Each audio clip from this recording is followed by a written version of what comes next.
संतप्त मानस शांत हूँ, जिनके गुणों के गान में वे वर्धमान महान जिन विचरे हमारे।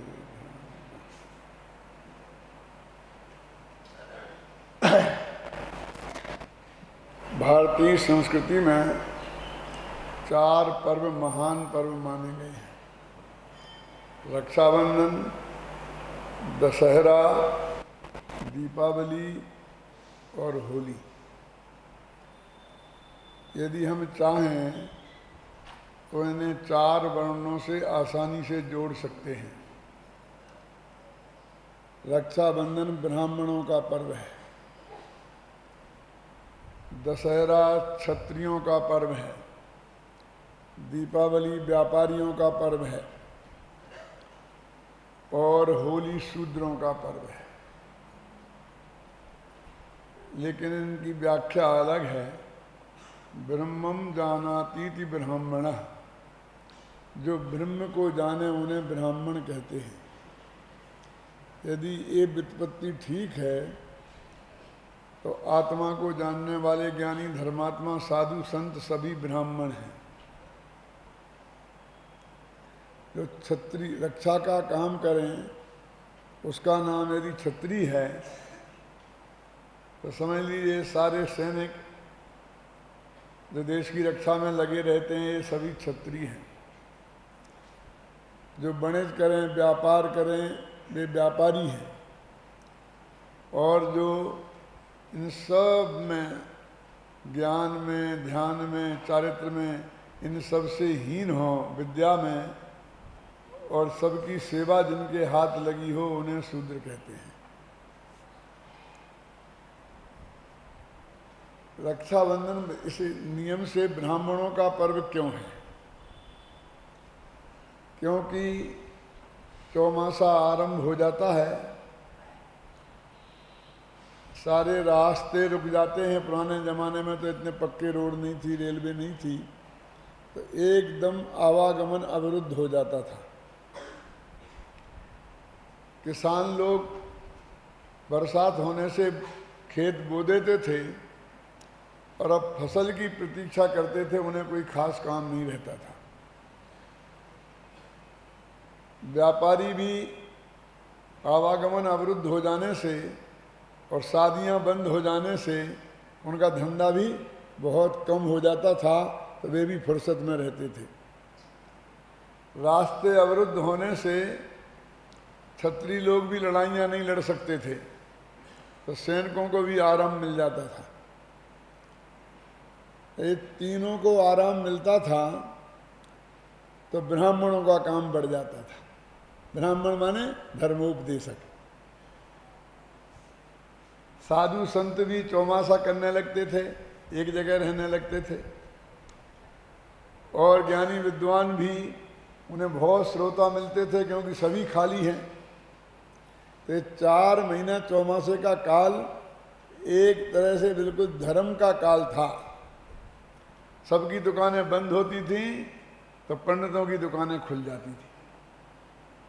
सबकी दुकानें खुलती हैं तो पंडितों की दुकानें बंद हो जाती हैं।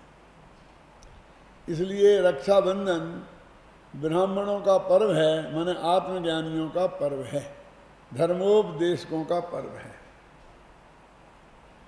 इस 4 पर्वों में से जैनियों ने 2 पर्व अपनाए और 2 की छुट्टी कर दी।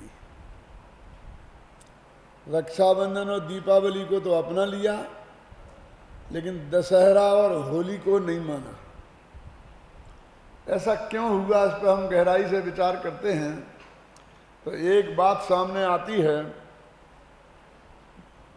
कि अहिंसा धर्म में आस्था रखने वाला ये जैन समुदाय हथियारों की पूजा कैसे कर सकता था? दशहरे के दिन क्या होता है? क्षत्रिय लोग अपने हथियार निकालते हैं, उनको धोते हैं, प्रयोग करते हैं कि कहीं जंग तो नहीं लग गई, काम के हैं कि नहीं हैं, जिसको उन्हें पूजा कहते हैं, हथियारों की पूजा करते हैं। तो अहिंसा प्रिय समाज को शस्त्र पूजा कभी पसंद नहीं आती और शस्त्रों का प्रदर्शन भी पसंद नहीं आता था। इसलिए इस हिंसा के सूचक पर्व को उन्होंने नहीं अपनाया। द्वेष का सूचक पर्व था ये, और होली राग का सूचक पर्व है, समझे ना। तो बीतरागी धर्म जिसमें राग की प्रधानता हो, ऐसे होली पर्व को कैसे स्वीकार कर सकता था। किसी जाति और विशेष से कोई ब्राह्मण नहीं, जो ब्रह्म को जाने वो ब्राह्मण, जो रक्षा का काम करें वो क्षत्रिय, जो व्यापार करें वो वैश्य, और जो शूद्र। अकेली बात इतनी ही नहीं है। शूद्र मतलब होली माने क्या, कब आती है होली? बसंत ऋतु में, जब चारों ही समुदाय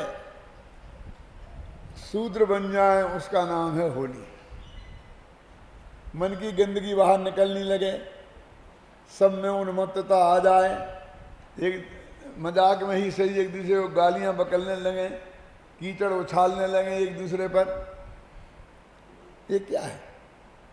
क्यों कहते हैं ना, होली में बुढ़े भी जवान हो जाते हैं, सब लोगों के अंदर में भावनाएं विकृत हो जाती हैं और वो राग रंग में मस्त हो जाते हैं। हमारे शास्त्रों में वर्णन आता है, राजा ने बसंत उत्सव मनाया, समझे ना। तो ऐसा राग रंग का वर्धन होली पर्व भी जैनियों को स्वीकार नहीं हुआ। रक्षाबंधन और दीपावली, ये दो पर्व के बारे में जैनियों ने माना, और उनके बारे में क्या माना है उसकी चर्चा अपन करेंगे। अभी रक्षाबंधन का प्रसंग है तो रक्षाबंधन की चर्चा करेंगे, और दीपावली पे यहाँ रहे तो दीपावली की बात दीपावली के दिन करेंगे। तो रक्षाबंधन के संदर्भ में चाहे जैन श्रमण संस्कृति हो चाहे वैष्णव, दोनों में अद्भुत समानता दिखाई देती है। वहाँ भी विष्णु भगवान हैं, अकम्पन है, वहाँ भी बलि राजा है, वहाँ भी बलि राजा का वध करके और रक्षा का काम विष्णु भगवान ने किया था। विष्णु माने रक्षक होता है। यहाँ भी विष्णु कुमार मुनि हैं, राजा बलि है, और उसको किसी भी तरह से समझ लीजिए पराभूत करके और उन्होंने रक्षा का काम किया था। ये कहानियाँ बिल्कुल दोनों एक सी मिलती जुलती हैं। मैं ये नहीं कहना चाहता हूँ कि उन्होंने जैनियों की नकल की कि जैनियों ने उनकी नकल की।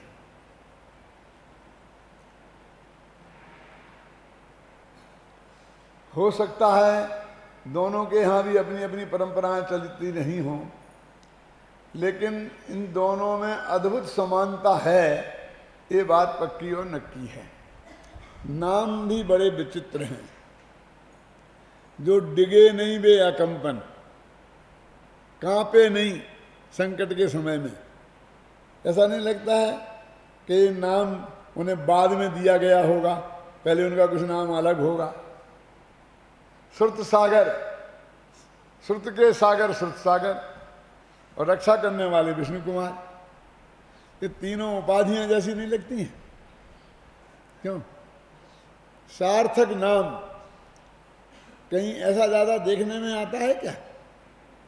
नामों के साथ तो उल्टा होता है। क्यों? जिनके घर में खाने को नहीं हो वे धनपाल होते हैं। कुरूप का नाम सुंदरी होता है। लोक में नाम तो ऐसे देखे जाते हैं ना। ये सार्थक नाम तो काव्य जगत में ही प्राप्त होते हैं, साहित्य जगत में ही प्राप्त होते हैं। जो भी हो, हम इसकी काल्पनिकता, सत्यता, असत्यता पर विचार करने नहीं बैठे,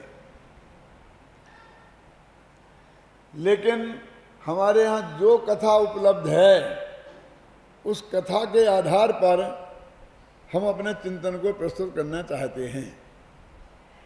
यद्यपि मैं ये मान के चलता हूँ कि रक्षाबंधन की कहानी से सब लोग भली भांति परिचित हैं, इसलिए उसमें ज़्यादा समय लगाना समझदारी का काम नहीं है। तो भी थोड़ा आकार प्रकार तो बताना ही पड़ेगा।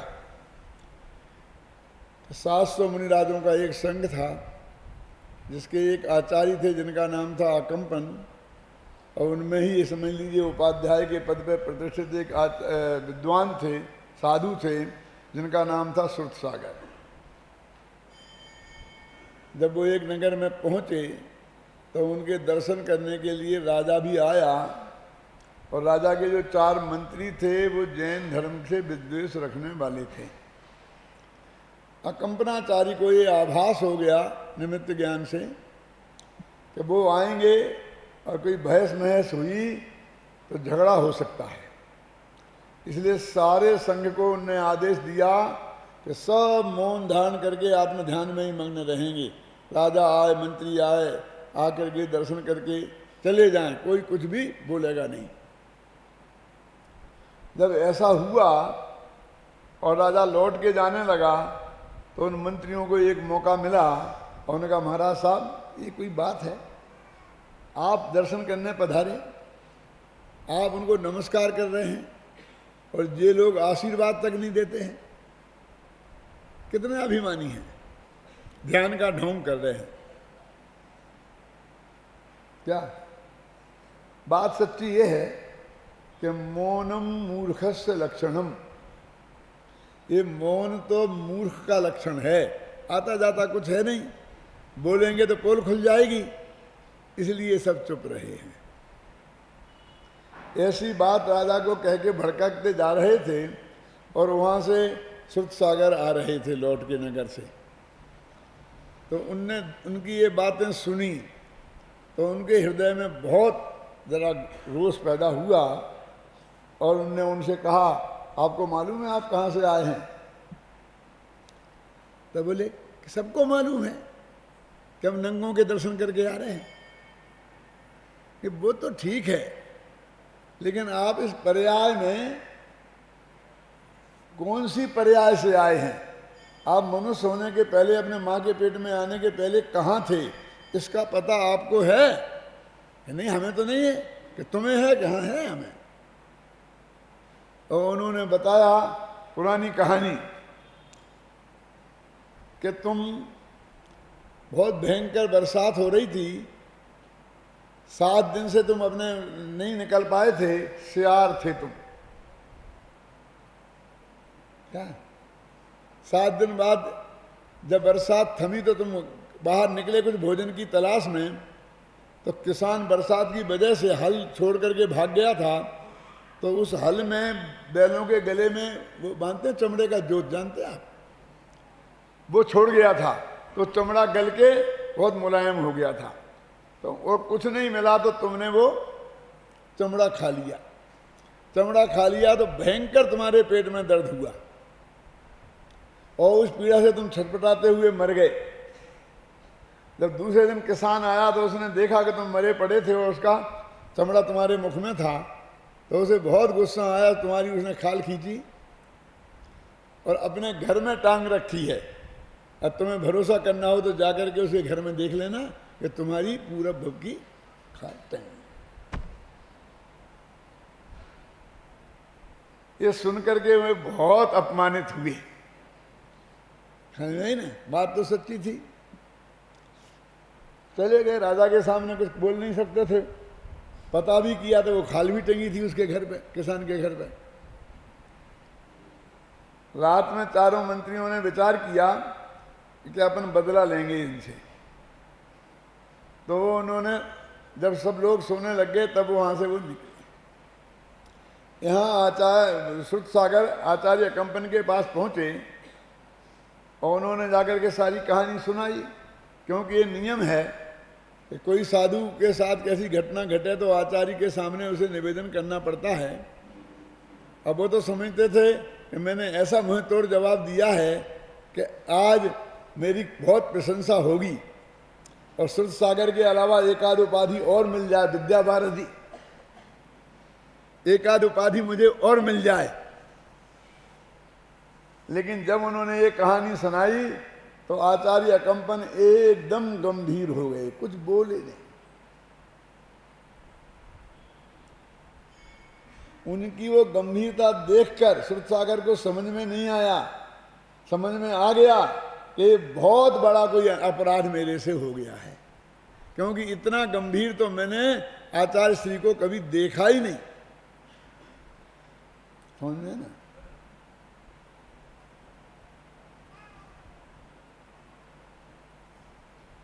तब उन्होंने कहा, आचार्य श्री, मेरे से जो भी गलती हो गई है, आप जो भी दंड दें मैं स्वीकार करने को तैयार हूं, प्रायश्चित लेने को तैयार हूं। तो उन्होंने कहा, बेटा प्रायश्चित की बात नहीं है, सवाल संघ की सुरक्षा का है। क्या? जिनका अपमान तुमने किया है वे बदला लेने अवश्य आएंगे, और संघ पे बहुत बड़ा संकट आ सकता है, कुछ भी हो सकता है, जान के भी लाले पड़ सकते हैं। तब श्रुतसागर एकदम गंभीर हो गए और उन्होंने कहा, महाराज आप चिंता ना करें, ये श्रुतसागर वहीं जाएगा जहां वाद विवाद हुआ था, और रात भर वहीं ध्यान करेगा, क्योंकि वो उसी रास्ते से आएंगे। जब उन्हें असली शत्रु मिल जाएगा तो जो कुछ करेंगे वहीं करेंगे, यहाँ संग बच जाएगा। तो उन्होंने कहा, श्रुतसागर ऐसे ही नहीं बनते हैं, 700 मुनिराजों पर मेहनत की, तब उनमें से एक प्रतिभाशाली कोई श्रुतसागर बनता है। मैं अपने सबसे प्रिय शिष्य, जिसको भरी सभा में मैंने श्रुतसागर की उपाधि दी थी, अकेला मरने के लिए नहीं छोड़ सकता हूं। कि नहीं आचार्य श्री, सवाल मरने के छोड़ने का थोड़ी है। क्यों? मैं ही वहां जाऊंगा। और आचार्य श्री गंभीर रहे और वो उठ के चल दिए, क्योंकि आचार्य श्री ये तो कहने वाले नहीं कि जाओ बेटा मरो, हम तुम्हारे साथ नहीं मरेंगे। लिखा तो ऐसा ही है शास्त्रों में कहीं कहीं कि उन्होंने कहा, जाओ तुम ही खड़े रहो, अब सारा संकट नहीं आए, तुम्हारा जो होगा सो भोगना, अब जो जो करे सो भोगे। लेकिन मेरे दिल को स्वीकार नहीं हुआ, तो मैंने अक्षम्य अपराध नाम की कहानी, आप कुछ भी कहो पुस्तक में लिखी है, उसमें ये संवाद लिखा है जो आपको मैंने अभी बताया, कि उनने खुद ही वो स्वीकार किया, अकंपन ने नहीं। लेकिन उनको समझ में आया कि कोई दूसरा रास्ता नहीं है, तो वे बेचारे चुप रह गए और श्रुतसागर वहाँ चले गए। फिर क्या हुआ वो आपको मालूम है। वे आए, उन्होंने तलवारें खींची और फिर वो कीलित हो गए, जो कुछ भी हुआ। फिर वो मुनि संघ वहाँ से बिहार कर गया। चारों मंत्रियों को राजा ने देश निकाला दे दिया, ऐसा काम करने की वजह से।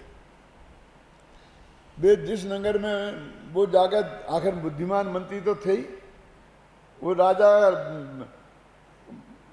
बलि के पास वहाँ जाकर के, दूसरे राजा के महापद में था, क्या नाम था, उनके यहाँ जाकर के उन्हें अपनी कुछ कला दिखाई, राजा खुश हो गया, उनने चारों को मंत्री बना लिया और वरदान दे दिया, जो तुम्हें मांगना हो। पुराने के राजा ऐसा तो करते ही थे, जो चाहो सो मांग लो बेटा, सारी दुनिया इनकी हो।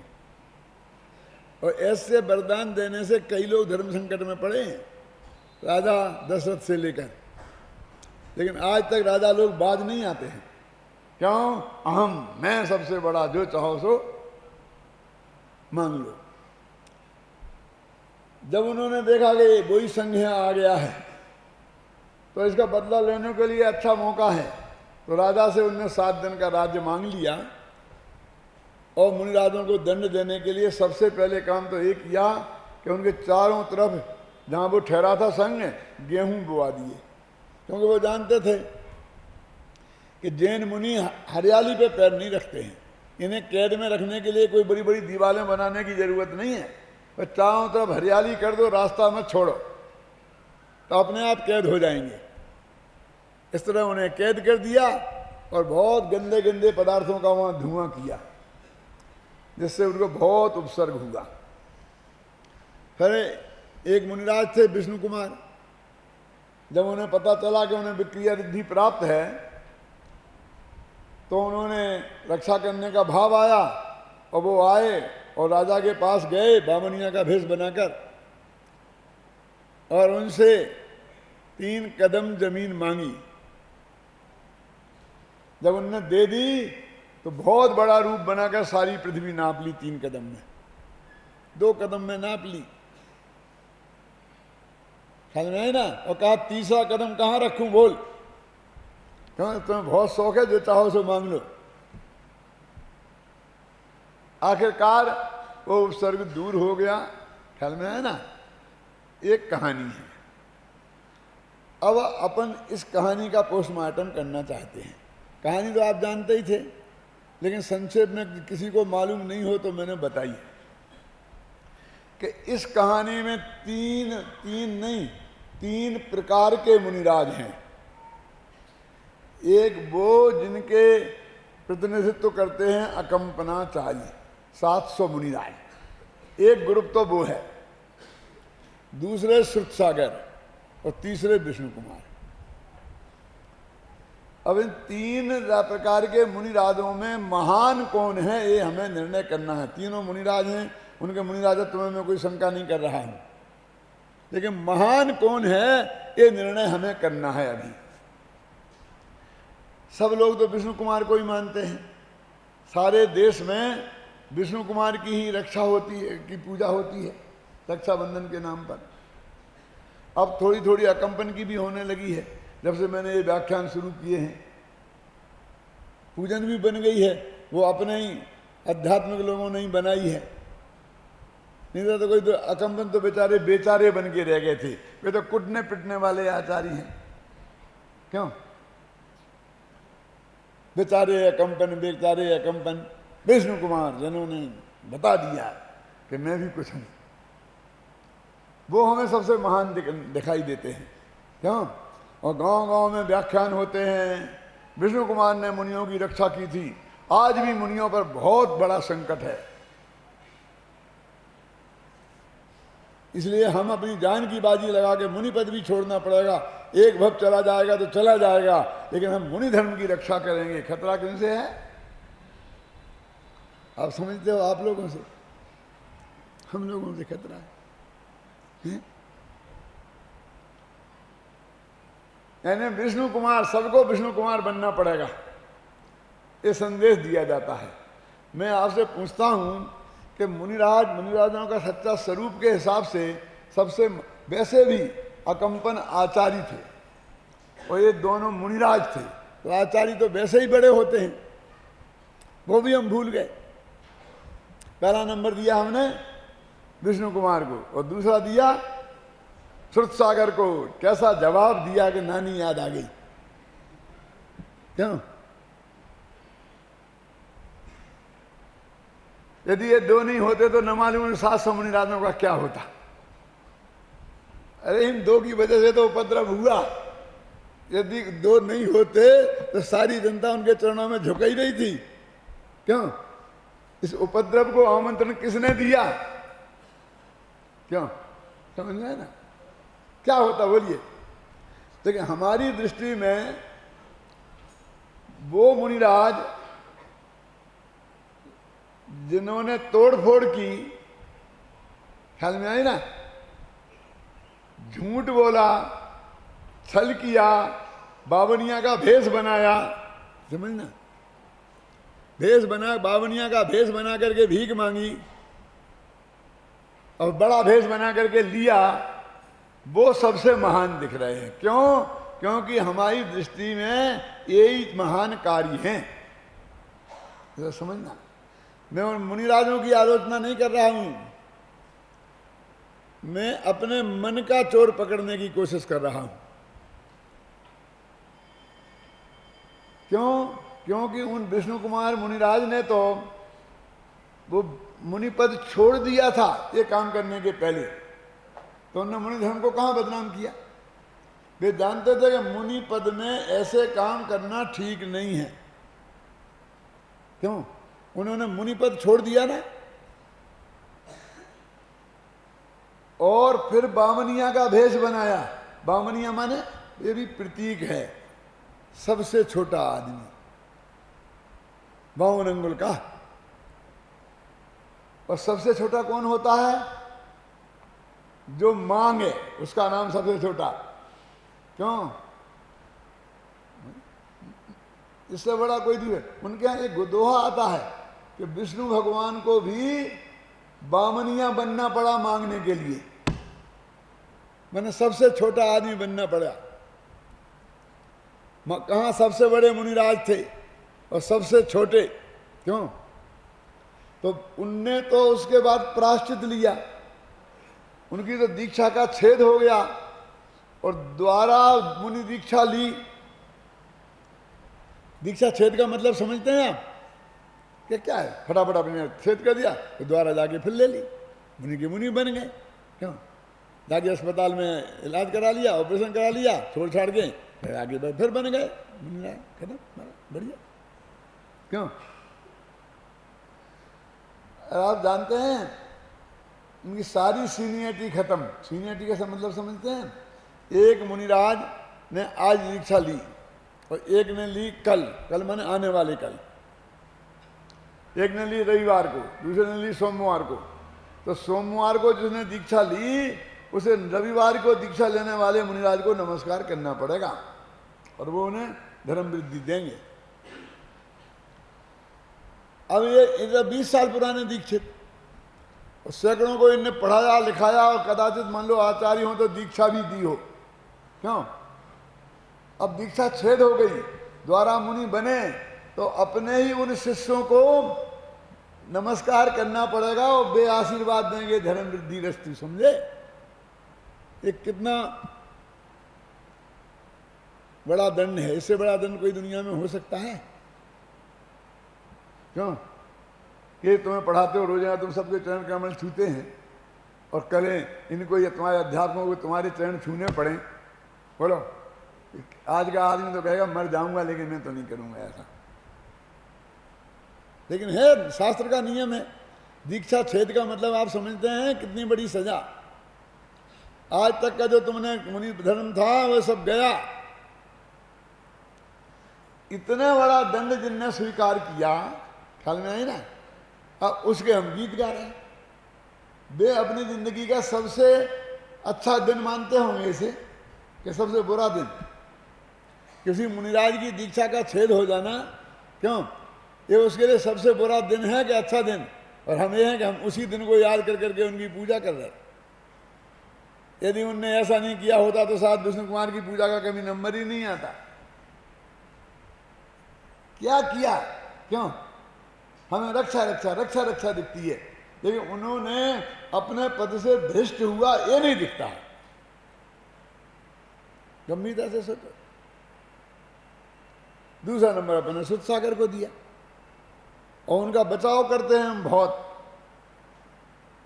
उन बेचारों को पता नहीं था आचार्य श्री की आज्ञा का कि उनने कहा था कि भाई यहाँ तो कोई बोलना मत, ध्यान में बैठे रहना। यदि पता होता तो वे बिल्कुल नहीं बोलते। बेचारों को पता नहीं था। मैं कहता हूं कि उन्हें ये पता नहीं था कि आचार्य श्री ने ऐसी आज्ञा दी है, लेकिन वे तो श्रुत के सागर थे। ये तो जानते थे ना कि चलते रहते हर किसी से, खासकर विरोधी से उलझना अच्छी बात नहीं है। क्या इतनी भी नहीं जानते थे? इतना तो हम और आप भी जानते हैं। क्यों? क्या श्रुत के सागर को ये भी समझाना पड़ेगा? उन्हें अपने विवेक से कोई अच्छा निर्णय किया था क्या? छोड़ो विवेक की बात। पता नहीं था। क्यों नहीं था पता? कि साहब एक कल उपस्थित नहीं थे जब उन्होंने बताई थी। क्यों नहीं थे उपस्थित? अनुपस्थित रहना ये तो कोई बहुत बढ़िया काम होगा। किन विद्यार्थियों को इस बात के लिए माफ किया जा सकता था कि कल हम मौजूद नहीं थे इसलिए हमें पता नहीं था कि क्या सूचनाएं दी गई। क्यों? इस वजह से कोई चीज माफ की जा सकती है या की जानी चाहिए? पता नहीं होना भी तो अपराध है। ये क्यों नहीं थे उपस्थित वहां? जब सारा संघ उपस्थित था तो वे कहां गायब हो गए थे? क्यों? मेरे कहने का बचाव का कोई रास्ता नहीं है, लेकिन हम तो निकालते हैं। उपद्रव की जड़ तो उनने पैदा करी वहां से, लेकिन वे हमें महान दिखते हैं। और अकंपनाचारी बेचारे बेचारे पिटते पिटते बचे। कहाँ? वहां जहां सुध सागर के ऊपर उपसर्ग हुआ था, और दूसरे गांव में तो पिटाई शुरू ही हो गई। क्यों? उपसर्ग हो ही गया। जो सबसे महान थे, जो अपना शुद्धोपयोग धर्म ध्यान से चिगे नहीं, जिनने उपसर्ग में कोई भी विकल्प नहीं किया उसको दूर करने का, वे सब रिद्धिधारी थे, वो चाहते तो वो भी कुछ भी कर सकते थे। ऐसा थोड़ी कि विष्णु कुमारी सब कुछ थे, उनमें कोई ऐसा नहीं था। मुनिराजों की महानता काय में है? बात बात करने में, तोड़फोड़ करने में, कि आत्मा के ध्यान करने में। लेकिन हमने नंबर दिया तोड़ फोड़ में और बात बात करने वालों को। इसका हमारी दृष्टि में वो महान है। क्यों? क्योंकि हम उसी रुचि के हैं ना, हम उनकी आलोचना नहीं कर रहे हैं। विष्णु कुमार ने बेचारों की दीक्षा भंग हो गई और उन्होंने द्वारा दीक्षा ली। सुरसागर ने प्रायश्चित लिया। समझ में आई ना? जिन कामों के लिए उन्हें प्रायश्चित दिया गया आचार्य द्वारा और दीक्षा छेद हुई, उन कामों के लिए हम उन्हें पुरस्कृत कर रहे हैं। उस वजह से हम उनकी पूजा कर रहे हैं।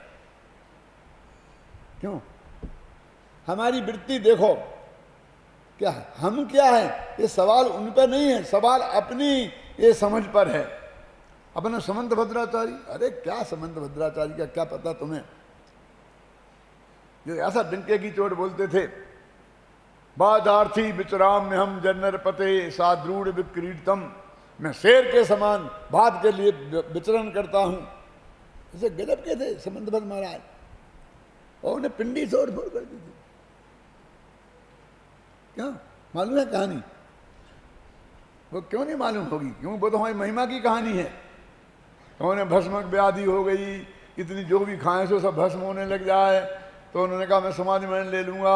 आचार्य देव से कहा कि नहीं समंत भद्र, तुमसे बहुत काम होना है, तुम कुछ करो उपाय और बाद में दीक्षा लेना। उनकी भी दीक्षा छेद हो गई और जाकर के एक शिवालय में प्रसाद चढ़ाया जाता था। क्यों? सुना क्या? नहीं सुना? तो वहां जाकर कहा कि तुम प्रसाद चढ़ाते हो और खुद खा जाते हो, भगवान को क्यों नहीं खिलाते? शिवपिंडी को क्यों नहीं खिलाते? कोई खिला सकता क्या उन्हें? मैं खिला सकता, अंदर किवाड़ बंद करके खिलाऊंगा। लो, और जितना आए आराम से खा जाते कि खिला दिया, और लाओ और लाओ और लाओ। धीरे धीरे बीमारी समत हो गई, वो खाना बचने लगा। तो कहा भाई अब ये बच क्यों रहा है? उन्होंने कहा भगवान तृप्त हो गए, बहुत दिनों से भूखे थे।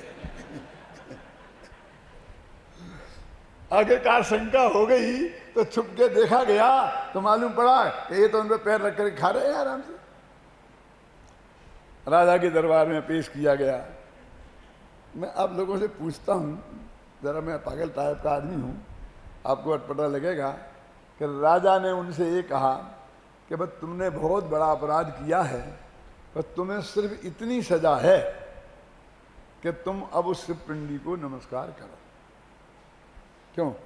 मैं आपसे पूछता हूं कि आप राजा होते और आपके धर्म के साथ ऐसा खिलवाड़ किया होता, क्यों? तो आप इतना ही दंड देते? उसकी मजाक उड़ाते, उसकी हंसी करते हैं। तो कितना महान था वो, ख्याल सोचना, अपराध कितना महान गजब का था ना? उसने इतनी सी सजा दी, उस पर भी तुमने उसकी पिंडी की तोड़ फोड़ कर दी। कैसा स्तोत्र बनाया और वो पिंडी फट गई, वो चंद्रप्रभु भगवान की मूर्ति निकल आई, तो पिंडी की तोड़ी फोड़ हुई ना। मंत्र तंत्र से की कि हाथ से करी, कैसे करी, इसे क्या फर्क पड़ता है? अरे हमें अपना दोष दिखता ही नहीं है, मेरे कहने का मतलब है। और हम उसकी वजह से महान, तो हमारे समंत भद्र महान हो गए। अरे ये वो समंत भद्र कहाँ हैं? वो तो दीक्षा छेद जिनकी हो गई, वो तो एक साधारण से ग्रस्त हैं, समझना। और जिन्होंने झूठ बोला, चोरी की, है ना, वो खाया, समझ में। अब हम चोरी को, झूठ को पुरस्कृत कर रहे हैं, क्योंकि चोर है ना, घबराना नहीं। झूठ बोलते हैं ना दिन रात, उसी की कमाई करते हैं ना, तो हमको झूठे ही अच्छे पसंद आते हैं। जिसके लिए उनको दीक्षा द्वारा लेने पड़ी, मुनि पद छोड़ना पड़ा, वो उनकी क्वालिटी है। जब भी समंत भद्र का नाम आएगा तो दो क्वालिटी, कौन कौन सी? पिंडी तोड़ दी, और दूसरी बच बाधा थी बचराम में हम नरपते साथ दूर, एक वो सुरसागर की और एक विष्णु कुमार की, दो ही क्वालिटी होगी ना। समंतभद्र को याद क्यों नहीं करते हो देवागम स्तोत्र के लिए? समंतभद्र को याद क्यों नहीं करते हो स्वयंभू स्तोत्र के लिए? तो आदि स्तुतिकार हैं। स्तुति किसे कहते हैं? यदि ये देखना हो तो समंतभद्र की स्तुतियां देखो। आज में क्या दम है इसमें? केसरिया चावल रंगवा दो, केसरिया चावल रंगवा दो। इसमें कहाँ आए तीर्थंकर, कहाँ आए भगवान? ये चावल आए और केसर आई, क्या है ये भक्ति है?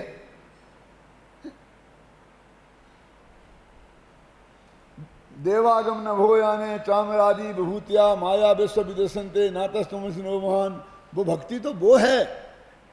क्यों? कथनचित्ते सदैवेष्टम कथनचित असदैव तत्। वो भक्ति है, सारा न्याय शास्त्र जिसके आधार पर खड़ा हो गया। भगवान के स्वरूप का प्रतिपादन, उनके सिद्धांतों का प्रतिपादन, भक्ति तो वो है। क्या ये भक्ति का कार्यक्रम आजकल कैसा होता है? भक्ति में भी स्पीकर चाहिए, नाचने वाले चाहिए, ढोलक चाहिए, तब इसकी भक्ति होती है, नहीं तो भक्ति नहीं हो सकती है। समंतभद्र ने कौन सा ढोलक बजाया होगा?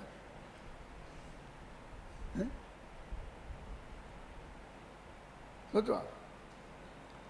माने ये हमारे मन का पाप है कि हमको वो तोड़ फोड़ की प्रवृत्तियां, झूठ बोलने की प्रवृत्ति, चोरी की प्रवृत्ति, समझिए ना, अभक्ष भक्षण की प्रवृत्ति। अभक्ष भक्षण खाया ना, वो जेनी के घर से आया होगा, वो पकवान आता होगा, कैसा आया होगा? क्यों?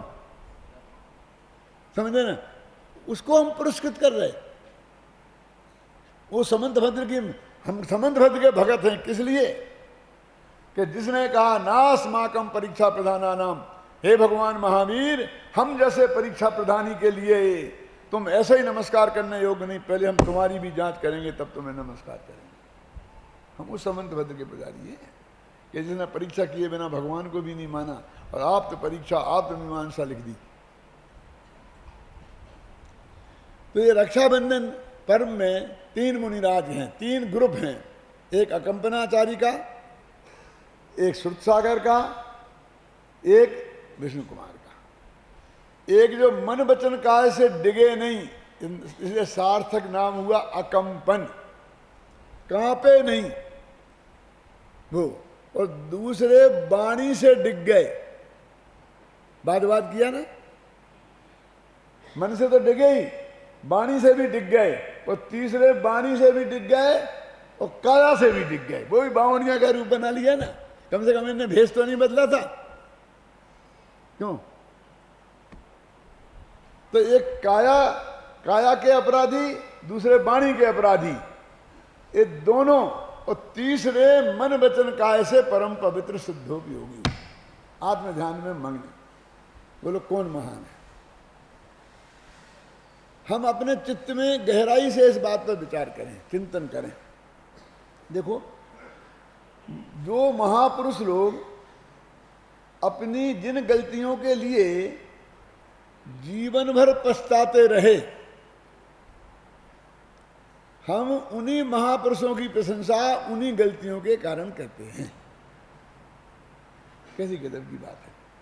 वो मेरा पश्चातापक नामक काव्य है ना, उसमें मैंने यही लिखा है कि रामचंद्र जी सीता के साथ जो उन्होंने व्यवहार किया, उसके लिए जीवन भर पछताते रहे। उसी काम के लिए हम कहते गजब का, देखो तो पत्नी तक को छोड़ दिया, जंगल में भिजवा दिया, बियाबान जंगल में। कोई शेर खा जाता तो उसकी परवाह नहीं करी। क्यों? और अग्नि परीक्षा के दिन आपने घर में नहीं घुसने दिया। जो वो उनके जीवन में बड़ी गलती हो गई, वो ये मान के पछता रहे हैं, हम उन्हीं की वजह से उन्हें महान। वो खुद कहते हैं, स्वजन को दे देने से दंड नहीं हो जाता कोई महान, स्वजन को दे देने से दंड नहीं हो जाता कोई महान। बस अपने को दंड अपराधी को देना चाहिए कि अपने को। देखो तो उसने अपने बेटे को फांसी पे चढ़ा दिया, बारे बार। अपराधी को बोलो ना, अपराध किया उसने तो बेटे को कहां चढ़ाया, अपराधी को चढ़ाया है। सजा तो अपराधी को दी जाती है, ख्याल में आई ना। लेकिन हमारी ऐसी वृत्ति हो गई है, हमारे आंख पकड़ ही नहीं रही है कि ये सब क्या करें। वो रामचंद्र जी खुद सोच रहे हैं क्या कि हम जंगल में गए थे, सीता को हम साथ में ले गए थे, एक सीता थी, हम दो दो थे धनुषधारी, तो उनकी रक्षा की जिम्मेवारी किसकी थी? रक्षा की जिम्मेवारी तो हम दोनों की थी ना, और हम कुछ नहीं कर पाए और रावण हर ले गया। तो अपनी जिम्मेदारी नहीं निभा पाई। यदि ये अपराध है कि सीता को रावण हर ले गया, इसमें सीता का क्या अपराध है? अपराध है तो उनका है, दंड उन्हें मिलना चाहिए। क्यों? दंड जानकी को देना, क्या यही न्याय हमारा है? फिर 6 महीने तक हम रावण के यहां से उनको छुड़ा नहीं पाए, तो इसमें सीता की क्या गलती है? कि साहब 6 महीने तक वहां रही, 6 महीने तक वहां रही, तो 6 महीने तक वहां अपनी राजी से रही क्या? पर पुरुष के घर 6 महीने तक रही, हम कैसे उसे माफ कर दें? अरे माफ कर दे, तुम 6 महीने तक नहीं छुड़ा पाए, तुम्हें कैसे माफ कर दें? तुम बात करो। क्यों? और उसकी गलती थी और तुम्हें जंगल में ही भेजना था, तो वहीं रहने देते ना आराम से, लाल काय को छुड़ा करके अपनी नाक के पीछे। क्यों? जो होता हो जाता, मर जाती जी जाती, जो कुछ भी होता हो जाता, और लाए और जंगल में शेर को खाने के लिए छोड़ दिया। और धोबी के कहने से सोचते ना, खुद ही वे कहते हैं मेरे से समझदार तो धोबी निकला।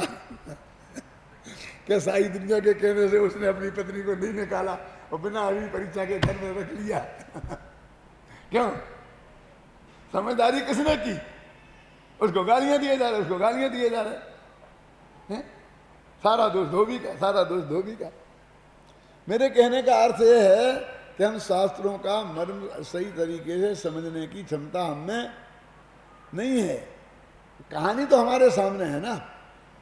मेरे कहने का अर्थ यह है कि अपन ने कहानी में तो कोई फेरफार नहीं किया है ना, कहानी तो वही की वही है ना। ये घटना तो अपने शास्त्र में यही आई है ना। हम तो जो घटना आई है उस पर प्रश्न चिन्ह कहाँ लगा रहे? हम तो ये कहते हैं कि उनमें कौन महान है। हम तो तीनों के पुजारी हैं, क्योंकि जब तक सुरसागर ने वो गलती नहीं की थी तब तक भी हम उनके पुजारी थे। गलती करने के बाद प्रायश्चित ले लिया तब भी हम उनके पुजारी हैं, क्योंकि सच्चे गुरु तो थे ही ना वो। विष्णु कुमार ने जब तक बावनिया का भेष नहीं डाला था तब भी हम रोजाना उन्हें आग चढ़ाते थे। तंज परमेष्ठी को आग चढ़ाते हैं ना, देवसास गुरु की पूजन करते हैं ना, तब भी चढ़ाते थे। और बाद में द्वारा दीक्षा ले ली तब भी चढ़ाते हैं। वो बीच का पीरियड है, उस वक्त हम नहीं चढ़ाते। लेकिन तुम तो वही को याद करके चढ़ाते हो। क्यों? भाई कैसी विचित्र बात है। रक्षा करने वाले महान हो गए, जिनकी रक्षा की वो छोटी हो गई। यही तो हुआ ना कि पारसनाथ की रक्षा किसने की? धैर्येन्द्र पद्मावती ने। क्यों? तो महान कौन? पारसनाथ का धैर्येन्द्र पद्मावती। क्यों? बताओ क्या अब इसमें महानता किसकी है? बेचारे पारसनाथ तो पिट रहे थे, यदि वे नहीं बचाते तो वे तो बेचारे हो गए। एक तरफ लगे भगवान जिन्हें अंतर्मुक्त में केवल ज्ञान हो गया। अरे वे तो वज्र सब नाराज सनन की थे, उनके लिए तो वज्र की ताकत से भी कुछ उनका उंगली हिल नहीं सकती थी। हजारों देव उनकी सेवा करते थे, क्या कमठ की क्या हैसियत थी? वे बेचारे हो गए आत्मा का ध्यान करने वाले, जो आत्मा के ध्यान से नहीं डिगे। प्रकृति ने तो उन्हें केवल ज्ञान दिया उसके बदले में, और हमारे लिए बेचारे हो गए। क्यों? और बस पद्मावती जी की महिमा होने लगी, और वो पद्मावती की मूर्ति 3 फुट की, उसके ऊपर 1.5 इंच के पारसनाथ, वो जैसे वो माथे पे लगाते थे, वो क्या औरतें लगाती ना माथे पे, ऐसे भगवान पारसनाथ बैठे। क्या हो गया? रक्षा करने वाला महान हो गया। क्यों? क्यों उन्होंने रक्षा की? अच्छा क्यों की? किसने की रक्षा? शास्त्र में क्या लिखा है? क्या लिखा है? धरणेन्द्र पद्मावती ने ऐसा की ना, तो धरणेन्द्र तो गायब ही हो गया, ये पद्मावती आए वो आपस हो गए। क्यों? ये कैसे हो गया कि धरणेन्द्र का मूर्ति बना के क्या करते हो वहां? क्योंकि ऐसे तो भगवानों की बहुत है, पुरुषों की तो एक महिला को चांस देना चाहिए ना, महिला खुद अरे धरणेन्द्र पद्मावती, तो धरणेन्द्र ने की रक्षा, तो पद्मावती तो उनकी पत्नी जी साथ में हो गई ही ना, इसमें क्या है? क्यों? यानी पति के साथ पत्नी तो रहती ही है ना, समझ गए ना? मैं पूछता हूं, रक्षा करने पद्मावती गई थी कि धरणेन्द्र? और धरणेन्द्र के साथ पद्मावती गई थी कि पद्मावती के साथ धरणेन्द्र गए थे? विचार कर, हम कहां से कहां पहुंच गए, सोचने की शक्ति हम में रही नहीं है। अरे जिसकी उनने परम पूज्य मान के, मैं धरणेन्द्र पद्मावती की निंदा नहीं करना चाहता, क्योंकि उन्होंने तो उनको परम पूज्य मान के उनको उपसर्ग दूर करने का भाव किया। उनने क्या गलती की? मैं तो हम अपनी समझदारी को कोस रहा हूं कि हमने भक्तों ने ये किया, शायद उनको भी पसंद नहीं होता। क्यों साहब? एक पुलिस सुपरिटेंडेंट को हम अपने यहाँ बुलाएं और उसके सामने सिपाही के गीत गाएं, क्यों? वो पसंद आएगा? सिपाही को पसंद आएगा? कहे भैया भी साहब की बात करो, मेरी बात क्या कर रहे? क्यों साहब? अरे हमारे लिए तो यही भगवान है, हमारी रक्षा तो एक ही करते हैं, आप तो ठीक है लेकिन ये होगा मिनिस्टर के सामने आकर के पुलिस सुपरिटेंडेंट की प्रशंसा करो, चलेगा? बोलो, लोग में क्या सबका मर्यादा है? अब तुम पास लेना है, उनके गीत गा रहे हो। वो तो कहते भैया तुम भी भगत और हम भी भगत। पारसनाथ को केवल ज्ञान हो गया, उनकी पूजा करो, उनकी भक्ति करो, हम भी तुम्हारे साथ करेंगे। गलती कोई धरणेन्द्र की थोड़ी है, पद्मावती की थोड़ी है। क्यों? गलती तो हमारी समझ की है कि हमारे समझ में हमारा दिवाला निकल गया है, हम सोचते ही नहीं हैं और इसमें विवाद करते हैं। उसने क्या किया? एक किया, एक प्रमाण पेश करते हैं, शास्त्र में लिखा है। अरे घटना घटी तो शास्त्र में लिखी होगी ना, क्यों? और उसके बाद ये प्रशंसा भी की होगी, कौन कहते जितनी योग्य है जिसके, समझे ना, प्रशंसा भी की होगी ना। लेकिन बाद में ये भी कि पार्श्वनाथ तो अपने में सुरक्षित थे। क्यों जी? मैं आपसे पूछता हूं, यदि धरणेन्द्र पद्मावती नहीं आते तो न मालूम क्या हो जाता, क्या हो जाता? उन्हें केवल ज्ञान नहीं होता, पिट जाते, सिर फूट जाता, खून निकलता, हड्डी खराब हो जाती, क्या हो जाता? अब बताओ तो। अरे जो हुआ वही होना था, केवल ज्ञान। उसके उपसर्ग के कारण कोई केवल ज्ञान हुआ नहीं और उपसर्ग निवारण के कारण भी केवल ज्ञान नहीं हुआ। इसलिए एक श्वेतांबर आचार्य ने तो बहुत स्पष्ट शब्दों में लिखा,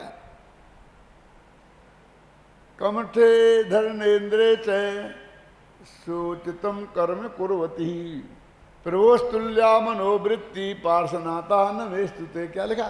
कमठे धरणेन्द्रे च, वहां पद्मावती का नाम नहीं लिया, इतनी तो श्वेतांबरों में है। कमठ ने अवसर किया और धरणेन्द्र ने निवारण किया। उसने अपने कसाई के योग्य कार्य किया और उसने अपने भक्ति के योग्य कार्य किया। लेकिन हे पारसनाथ भगवान, तुम कमठ से नाराज नहीं हुए और पारसनाथ से, उससे धरणेन्द्र से खुश नहीं हुए, इसलिए मैं तुम्हें नमस्कार करता हूं। यदि तुम धरणेन्द्र से खुश हो जाते और कमठ से नाराज हो जाते तो कम से कम मैं तुम्हें नमस्कार नहीं करता। क्या कह रहे हो? क्यों? इसमें हमें तुम्हें फर्क क्या रहा? फिर जो हमें अनुकूलता बताता है उससे हम राग करते हैं, जो प्रतिकूलता बताता है वो द्वेष करते हैं। हम तो उस वीतरागता के पुजारी हैं कि जो न अनुकूलता बताने पर न प्रतिकूलता पर, ख्याल में है ना, वस्तुतः हम तो उस वितरागता के पुजारी हैं। तो हमें रक्षाबंधन के दिन ये जरा गंभीरता से विचार करो थोड़ा बस, रक्षाबंधन शब्द का अर्थ क्या है। बहुत बहुत कहानियां कर ली हैं, बहन भाई की रक्षा करे, फलाना फलाने की रक्षा करे, ये करे वो करे। अरे इसका सीधा सच्चा अर्थ है राकेश, रक्षा का भाव भी बंध का कारण है। माने बचा मारने का भाव तो बंध का कारण है ही, रक्षा करने का भाव भी बंध का कारण है। वो पाप बंध का कारण है, ये पुण्य बंध का कारण है, लेकिन बंध का कारण है, बंध के अभाव का कारण नहीं। तो शब्द से ये व्यक्त हो रहा है। क्यों? जिस धर्म में ये कहा हो कि कोई किसी को मार दिला नहीं सकता, कोई किसी की रक्षा नहीं कर सकता, क्यों? कोई किसी का भला बुरा नहीं कर सकता, वहाँ रक्षा के भाव को इतना दम मिलेगा, इतना महान मिलेगा। वो तो ये है कि न रक्षा का हमें पर में हम कर नहीं सकते, इस महान सिद्धांत का ये जैन दर्शन पुजारी है। तो हम गंभीरता से इस कहानी पर विचार करें। और ये आज जिन लोगों के पास ये किताब नहीं है, विद्यार्थियों के पास अथवा हमारे मुमुक्षु भाइयों के पास, उनके लिए ये किताब हमने भेंट कर देने का नक्की किया है। तो शांति जी ने व्यवस्था की है, जिनके पास पहले से हो वे तो नहीं ले जाएं, लेकिन जिनके पास नहीं हो वो सब एक किताब ले जा सकते हैं और शांति से घर पर इसे पढ़ें। ये भी पढ़ें और दीपावली भी पढ़ें। तो दीपावली पर भी हमको सुनाने का मौका नहीं मिला और तुमको सुनाने का मौका नहीं मिलेगा, तो भी इसमें सब बात लिखी है। शांति से अपना स्वाध्याय